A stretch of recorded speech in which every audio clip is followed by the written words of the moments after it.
Okay. Kara brought cookies, and it's fantastic. It's the best ever. Also, Kentucky's covered in smoke at the moment, my gosh. and it's horrible. Yeah, yesterday was rough. Allergies, migraines. Like when I left, so we recorded yesterday too, and when I left here and was driving back to Lexington, I looked ahead and I thought, there must have been a wreck, like something's on fire up there. And I'm like, nope, that's just smoke in the air. Thanks, Canada. Wow. And poor Canada. If it's that bad here, can you imagine it? I bet they can't even go outside. Yeah. Ugh. Yeah, it's Sorry terrible. about y'all. Where's Smokey the Bear when you need him? I don't know. Only you can prevent forest fires. Is that what he says? I wonder how this one started. I haven't looked into it enough to know. What if it's just natural, like lightning hit a tree or something? Is that what happens? It's a mystery. Let's discuss it. Let's do it. It's the Witch's Magic Murder Mystery Podcast. Hey, I'm Kara. I'm Megan. I have a murder story. I don't have a mystery story. Okay. But mine's really old, and I don't know how I always find these. It's a poisoner. Oh. Cool. How does it go? You do a lot of poison stories. I don't know. Should we be worried? Here I'm about to eat these cookies you made. No, they're delicious. I'm eating them too, so I'm poisoned as well. Okay. It's fine. So my story is about Sarah Dazley. Mm-hmm. She lived from 1819 to August 5th, 1843, and she's known as the Potton Poisoner. Mm-hmm. She was the daughter of their town barber. His name was Philip, and his wife Anne, who was her mom. She was 7 when her dad died, and her mom just became a serial dater. But I mean, you do you. I literally thought you were about to say serial killer, and I was like, whoa. That's a left turn. No, she just dated a lot. She just was just experimenting. She couldn't figure out which one was best, so she did. Yeah, I get it. She wanted to do. That's what you should do. You live your life in the 1800s. Listen, date a lot of people. You do you. Figure out what you like. Figure out what you don't like. Figure out that you don't have to stay in a relationship that isn't good. Right. Because there are other people. Right. And even if there's no other people at the moment, it'd be okay being alone. You do you. Date yourself. Yeah. And next. Okay. So she grew up watching that. So she was like, you know what? I'm going to do the same. Damn right. Yeah. So she's, the super tall, gorgeous, long auburn hair, big brown eyes. It's me. Mm-hmm. It's me. Mm-hmm. She dated around and she decided at 19 she was going to marry. Which in the 1800s, you would think that 19's older probably, right? Yeah. Yeah, she's getting up there in years. I mean, she only lives to be 24 or whatever. So. Yeah. She's got to get it done. Yeah. So she marries a Simon Meade. And they live in Potton as well for a little bit. And then they moved to Tadlow in 1840. So she gives birth to their son, Jonah, soon after they move. And Jonah gets really sick as a baby and he dies. Oh, no. Cold chill. I just had a chill. Yeah, Megan had a cold chill. Yeah, he died at the age of 7 months. Okay. Mm-hmm. And so then in October, Simon starts getting really sick. Oh, no. Yeah.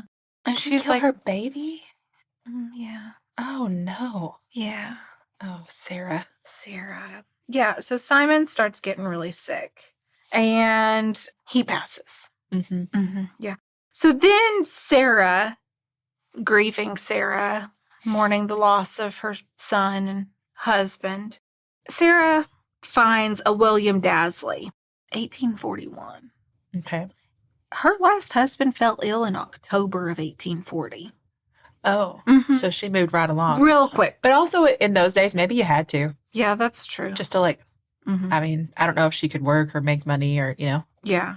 Yeah. Because what they like to do is make sure women couldn't live without men. That is so very accurate. Mm-hmm. So she meets William Dazley. They get married and they move to a village called Wrestlingworth. And William has a daughter, Anne Meade. She's a teenager. And Sarah is like, well, I guess she's going to live with us too. So the daughter moves with them. Uh-oh. Mm-hmm. William just wasn't a big fan of the wife and the daughter both living in the house. He was just like, well, my daughter's a teenager. I thought she wasn't going to come, I guess. So, yeah, he's like, he didn't want his daughter there? Yeah. He's like, I'm going to become an alcoholic and get angry. That was his plan. His plan. Yeah, That's what I choose to do. Yeah. So he's like, I'm just going to drink and I'm going to hit you. Oh, I'm going to become abusive and I'm going to drink a lot. Okay. When I drink, I become even more abusive. And it's just going to be an endless cycle. And Sarah is like, well, I'm going to go talk to my friends. So just going to go hang out with my friends. And one of her friends was William Wadlock. Oh. Just guy friend. We can have guy friends. It's fine, but it's fine. She said, you know what, William Wadlock?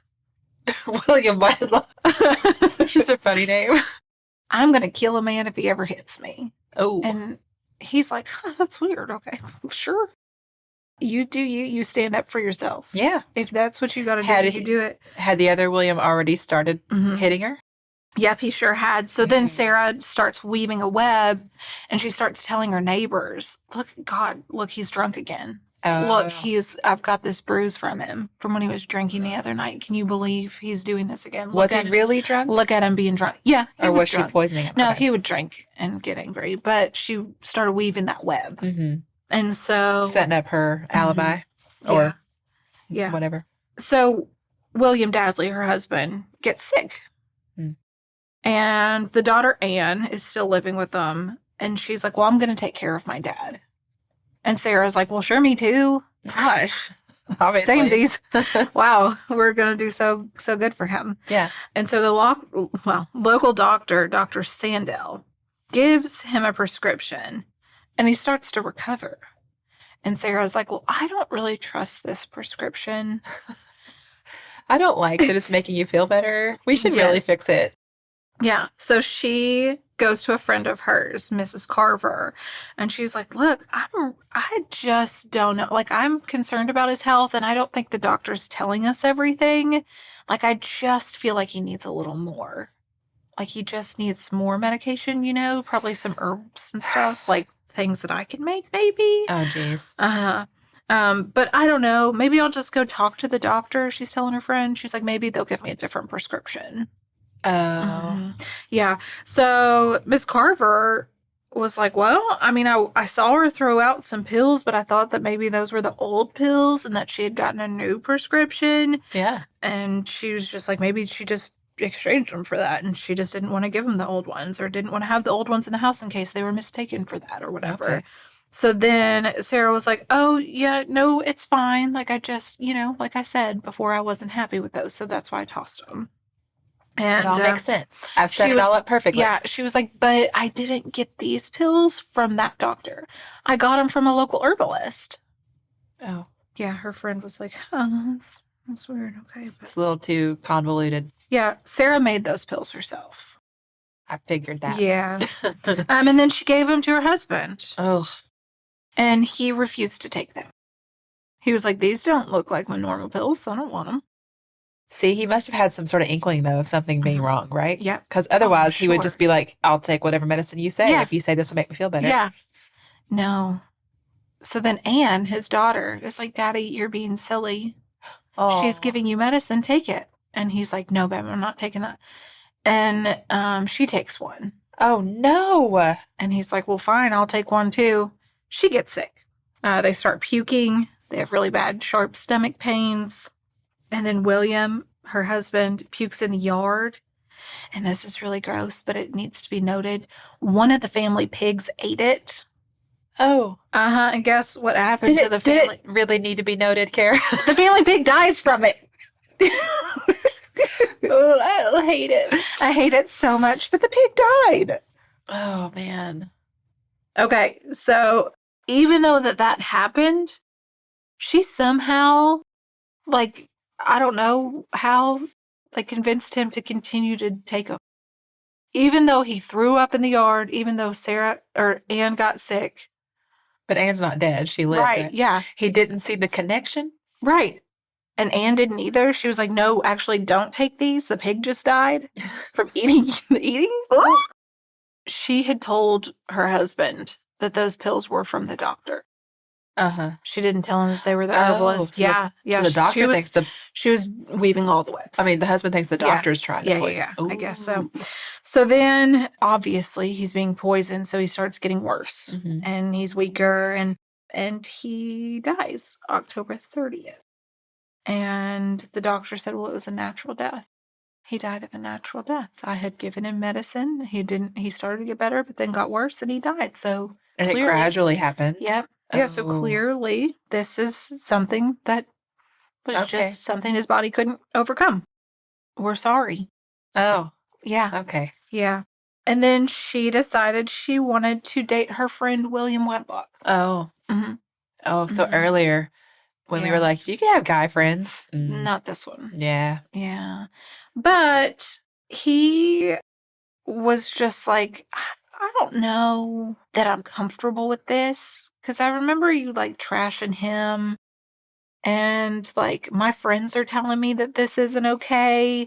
And I probably shouldn't marry you. Like all of my friends are telling me this is a bad decision. So I don't think that I'm going to do it because you've had 2 husbands die. Yeah. And a child. And a baby. And a pig. And a pig now. So I can't do it. And she's like, well, my gosh, I was going to poison you, but okay. I don't think she said that. I was going to let you live. Yeah, but fine. He was like, I can't talk to you anymore. I can't be your friend anymore. See, this is a good lesson in how when you know that your friend is dating a bad person, you should speak up. You should speak up. They saved William Whitlock. Yeah. So, and he never spoke to her again. And he never got poisoned. Set your boundaries. This is like a murder podcast wrapped up in a dating advice. I love it. Set your boundaries. Set your boundaries, William. Stay away from that arsenic. Okay, so because his friends started talking and neighbors started talking and all these rumors started going around, people started to piece things together. Mm-hmm. She's had several family members and critters die now because of this whole situation. And so they decided to talk to the coroner, Mr. Eagles. And they were like, Mr. Coroner, this is what's going on and it's a lot and we think that you should look into it. So he exhumed William's body. And they found that he had traces of arsenic in his system. Mm-hmm. So they are like, Sarah, you got to come with us. Yeah. Mm-hmm. She wasn't with them in their specific area. She pieced out because she knew that all this was going on and she fled to London. And she was then found in London by the Biggleswade police. Biggleswade? Biggleswade. A lot of the names in this story sound like they just came right off of Sesame Street. Mm-hmm. So she told the superintendent of their police department that she's super innocent. I don't know what you're talking about. I guess no one has ever been more innocent than me. Yeah, gosh, guys, I'm just grieving and I came to London to grieve. Oh, man. I've lost 2 husbands. Yeah. He was like, I'm sorry, I'm going to arrest you anyways. Mm-hmm. So they did, and they take her back to Bedford, and they had to stay overnight at the Swan Inn in Biggleswade. And she had to sleep in a room with 3 of the female members of their staff, which also in the 1800s, they have female police officers, female staff that's traveling to pick her up. That's interesting. Yeah. That's kind of cool. They said she didn't sleep well. She kept asking these ladies about capital trials and executions and hangings and stuff. And they were just like, my gosh, shut up. Well, like, this is all like really odd if you're innocent. Right. Like, yeah, but you'd still be afraid you're going to be. Yeah. Even if you are innocent. Yeah.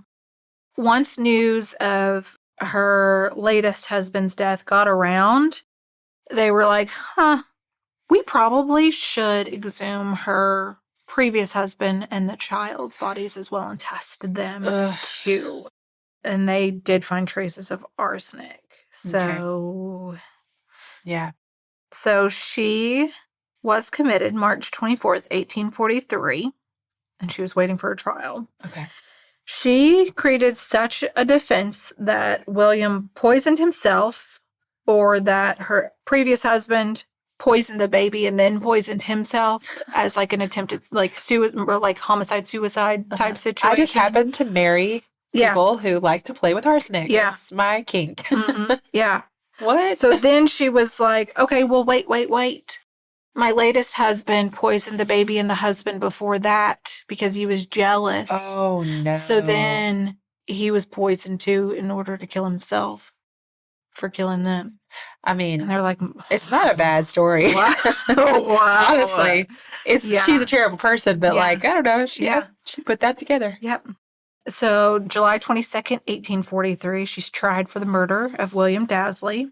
They don't try her for the murder of her son, Jonah, but they hold on to that case just in case this first one doesn't go well. They're going to bring that one up next. Yeah, that makes sense. Mm-hmm. I mean, this is in the 1800s. They bring a chemist who brings arsenic, and they're able to testify against her. They're like, look, this is what happens. They bring all these people that were her neighbors, and the neighbors were like, yeah, she was acting real sketchy. And they bring all these people. William, the guy she tried to date, was just like, yeah, I'm going to testify against her. Like, this is ridiculous. She told me she was going to kill a man that hit her, so for sure. They're like, listen, honey, you did it. Mm-hmm. So we're just going to let the jury decide, though. And the jury only takes 30 minutes. They're like, well, heck yeah, she's guilty. Yeah, clearly she's guilty. Like, everybody around her dies. Yeah. Baron Alderson, before passing the sentence on to her, said that it was bad enough to kill her husband, but it showed total heartlessness to kill her infant child as well. He recommended her to ask for the mercy of her Redeemer. Oh, man. And then he sentenced her to hang. Oh. Mm-hmm. So she spent some time in prison before she was hanged. And she learned to read and write, and she decided she was going to read the Bible and repent for her sins. Okay. Mm-hmm. She didn't make any friends in prison. I wonder why.